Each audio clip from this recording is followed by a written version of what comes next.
Hello guys, what I'm going to show you today is how you can mask in Lightroom Mobile. Now this is going to be very simple. Just open the image that you want in Lightroom Mobile. As you can see here, I have a bunch of people that are in like a room.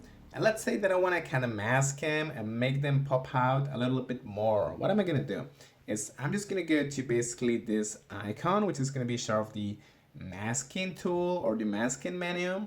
And as you can see currently, it's going to select, these people automatically pretty much.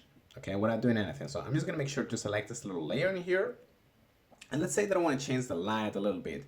I want to make them, a little bit more contrast and a little bit more exposed, a little bit more bright. Okay, so this is what I'm gonna do. I'm just gonna adjust it, and keep in mind that this is only gonna adjust the mask, not the actual background, only the object that you're selecting in the mask.